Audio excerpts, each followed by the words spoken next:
Assalamualaikum warahmatullahi wabarakatuh. Oke, saat ini adalah video saya gitu ya, part 2, yaitu akuntansi asuransi syariah, dimana di dalam video ini lebih menekankan pada bagaimana penjurnalan yang nanti akan ada pada perusahaan asuransi syariah. Jangan pada video part 1 itu terkait teori-teori yang ada pada perusahaan asuransi syariah. Nah, tadi sudah dijelaskan ya bahwa pada part 1 dijelaskan adalah terkait dengan kontribusi peserta. Kemudian ada yang kita sebut surplus dan defisit underwriting dana tabaruk. Kemudian juga terkait dengan penyisihan teknis. Nah, dalam kontribusi peserta kita ulangi sedikit bahwa akan dibagi menjadi 3 bagian, yaitu ujroh kepada perusahaan, kemudian yang kedua adalah perlindungan atau di sini adalah tabaruk gitu ya, dan kemudian yang satu adalah aktivitas untuk aktivitas tabungan atau investasi. Nah, sedangkan untuk surplus dan defisit underwriting dana tabaruk tadi, di sini nanti akan juga diinformasikan terkait atau bagaimana cara penjurnalan ketika terjadi surplus, gitu ya. Terjadi surplus maka akan dibagikan kepada peserta, kemudian akan dibagikan kepada perusahaan, dan kemudian akan dibagikan sebagai cadangan atau disimpan sebagai cadangan. Sedangkan apabila terjadi defisit, maka di sini perusahaan akan memberikan dana hibah atau qard kepada peserta untuk menutup klaim yang harus dibayarkan kepada peserta itu sendiri.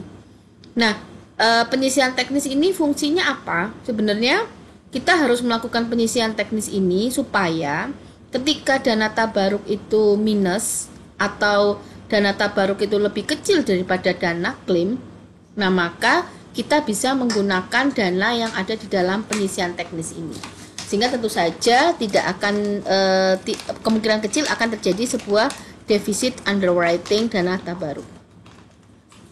Nah, tadi sudah sedikit diperbincangkan gitu ya, bahwa pembayaran peserta ini akan dibagi menjadi 3 gitu ya. Kontribusi, pembayaran peserta ini adalah kontribusi yang akan dibagi menjadi 3, yaitu ujroh kepada perusahaan, di sini adalah berakad wakalah gitu ya. Nah, kemudian aktivitas perlindungan resiko, perlindungan gitu ya. Nah, perlindungan ini maka akan masuk ke dalam dana tabaruk. Dan kemudian aktivitas tabungan atau investasi. Nah, biasanya di sini untuk dana tabaruk ini adalah mewakilkan wakalah, sama seperti juga dengan investasi. Jadi setiap aktivitas dari kontribusi itu maka perusahaan akan mendapatkan ujroh dari pengelolaan, yaitu pengelolaan yang dilakukan oleh perusahaan untuk aktivitas resiko dan untuk aktivitas investasi itu.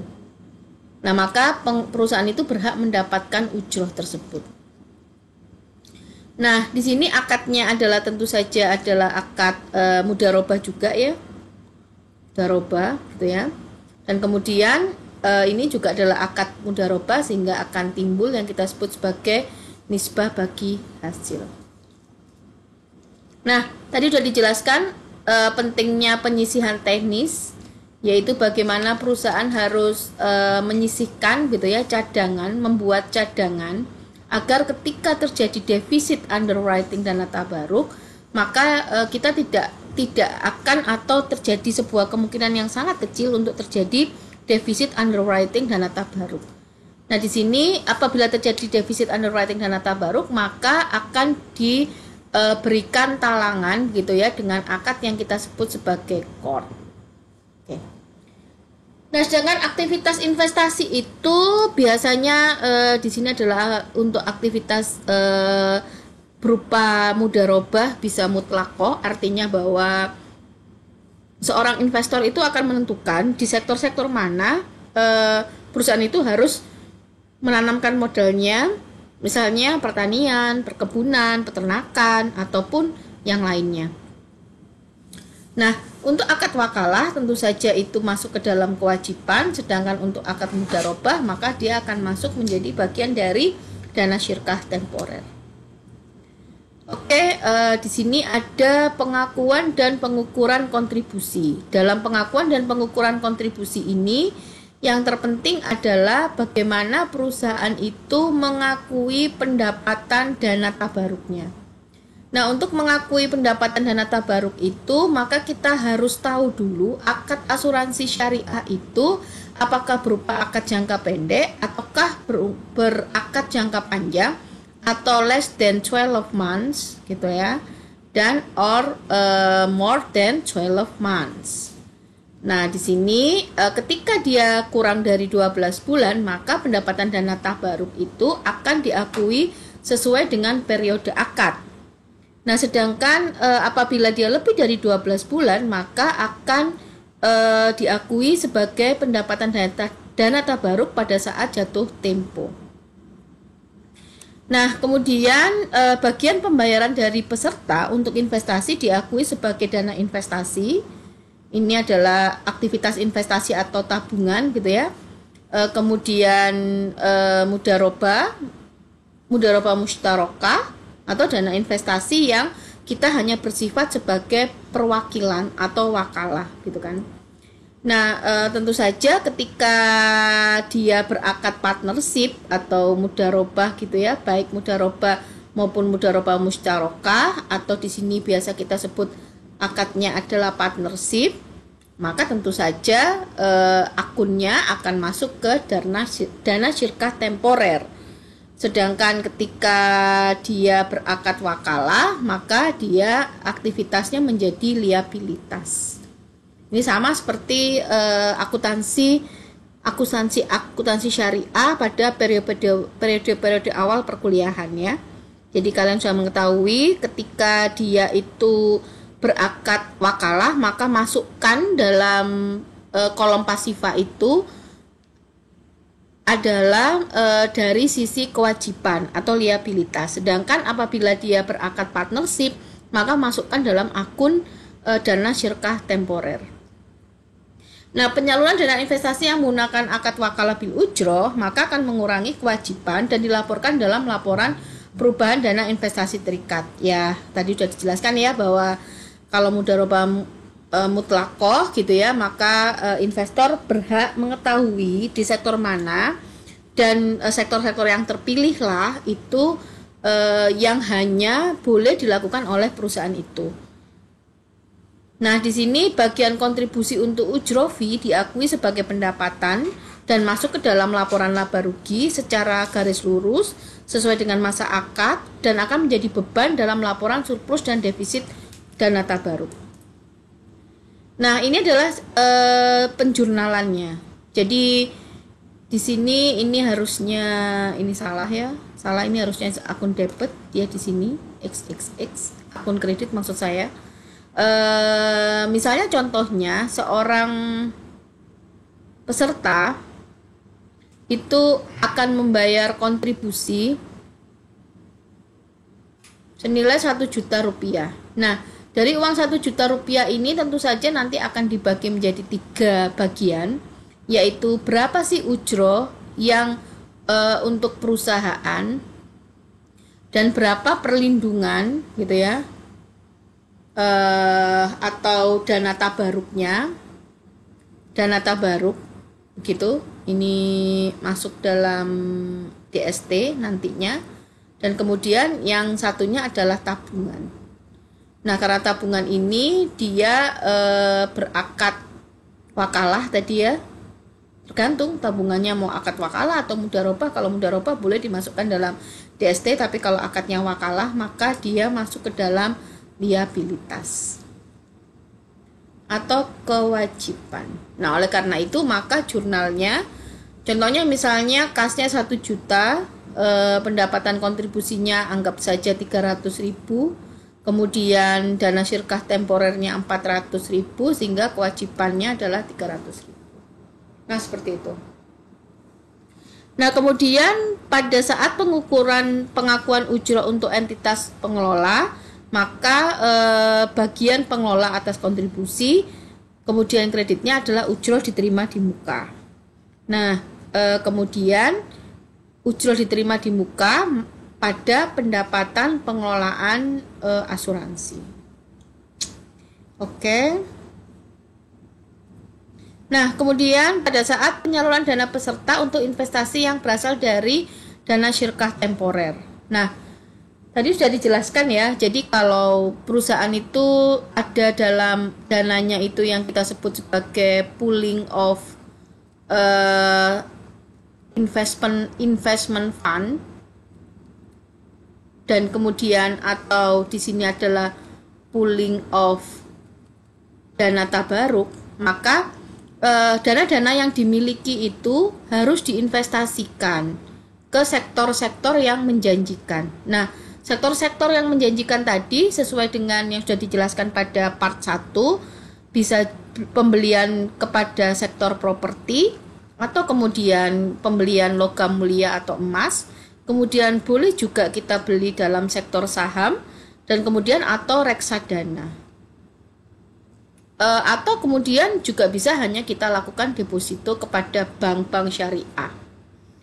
Nah, dengan demikian maka ketika kita melakukan asuransi itu, melakukan investasi kepada perusahaan-perusahaan itu, maka jurnalnya adalah debit investasi mudharabah, kemudian debit dia membeli properti investasi, dan kemudian kreditnya kas dan setara kas. Ya, kalau misalnya saham ya berarti di sini debitnya adalah surat berharga, saham, reksadana, properti, logam mulia juga bisa pada kas. Nah, kemudian di sini pada saat penyaluran dana peserta untuk investasi yang berasal dari investasi terikat. Nah, ini tadi yang untuk akad dari wakalah itu diinvestasikan, sehingga dengan demikian ini jurnalnya adalah kewajiban investasi terikat karena dananya berasal dari dana wakalah. Nah, oke, sudah banyak dijelaskan tadi. Apabila terjadi surplus underwriting dana tabaruk, maka akan diberikan kepada 3 peserta sesuai dengan fatwa dari Dewan Syariah Nasional atau Majelis Ulama Indonesia. Maka di sini surplus, apabila terjadi surplus, maka akan dilakukan pencadangan pada dana tabaruk untuk semester depan atau periode yang akan datang, kemudian dibagikan kepada peserta dan atau dibagikan kepada peserta dan perusahaan. Jadi ada 3 opsi sih di dalam pembagian surplus underwriting dana tabaruk itu, ada 3 opsi gitu ya, sesuai dengan yang ada di fatwa yang dikemukakan oleh Majelis Ulama Indonesia. Maka bisa hanya sebagai cadangan dana tabaruk, bisa cadangan dana tabaruk dan dibagikan pada peserta, atau dibagikan kepada 3 pihak, yaitu cadangan dana tabaruk, peserta, dan perusahaan. Tapi yang biasanya dilakukan oleh perusahaan asuransi syariah ya opsi yang ketiga ini. Tentu saja opsi ini jauh lebih baik gitu kan, karena dibagikan kepada 3 pihak yang memang menjadi stakeholder dalam asuransi syariah. Nah, tentu saja apa yang dibagikan ini akan menjadi pengurang surplus underwriting dalam laporan perubahan dana tabaruk itu. Nah, kemudian surplus underwriting dana tabaruk yang diterima oleh entitas asuransi syariah itu diakui sebagai pendapatan dalam laporan laba rugi entitas. Nah, sedangkan yang didistribusikan kepada peserta diakui sebagai kewajiban dalam neraca. Ya, kalau sudah didistribusikan bisa aja langsung kas, tapi kalau belum didistribusikan maka masih muncul sebagai hutang penerimaan surplus underwriting atau pembagian surplus underwriting dana tabaruk. Nah, di sini tadi ketika terjadi defisit atau dana tabaruk itu lebih kecil daripada dana klaim, maka akad yang perusahaan akan memberikan pinjaman kepada peserta. Dengan demikian maka akan muncul akad kor. Nah, seperti itu. Oke, saya rasa udah jelas ya. Nah, ini adalah penjurnalannya. Jadi surplus underwriting dana tabaruk akan dialokasikan ketiga, yaitu sebagai cadangan dana tabaruk, gitu kan. Nah, kemudian pendapatan alokasi surplus ini kepada perusahaan. Nah, kemudian untuk akun yang dibagikan kepada peserta adalah bagian peserta atas surplus defisit underwriting dana tabaruk yang masih harus dibayar karena belum dibayarkan. Oke. Nah, kemudian kalau misalnya dia minus atau terjadi kort, maka jurnalnya adalah pinjaman kort dana talangan pada penerimaan dana talangan. Kemudian kalau dia kembalikan ya tinggal dikembalikan aja. Pengembalian dana talangan dan pinjaman kort dana talangan. Oke. Penyisian teknis. Nah, penyisian teknis ini tadi sudah dijelaskan, sebenarnya fungsi awalnya adalah bahwa agar perusahaan itu memiliki tambahan cadangan yang tidak dibagikan gitu ya, istilahnya agar dana tabaruknya itu terjaga gitu ya, terjaga atau mencegah terjadinya negatif dana tabaruk atau defisit underwriting dana tabaruk. Nah, di sini penyisian teknis itu diakui pada saat akhir periode pelaporan sebagai beban. Sebagai beban karena dianggap dia uang yang dicadangkan gitu ya, beban dalam laporan surplus dan defisit dana tabaruk. Nah, penyisian teknis itu dalam secara teori itu ada 4, yaitu unearned contribution, manfaat polis di masa yang akan datang, outstanding claims, dan incurred but not reported claim. Nah, ini ada teorinya atau ada definisinya, yaitu untuk unearned. Unearned adalah estimasi klaim yang timbul pada periode mendatang. Sedangkan manfaat polis di masa yang depan yaitu estimasi klaim yang akan timbul pada periode yang mendatang. Almost the same antara unearned contribution and then manfaat polis masa depan.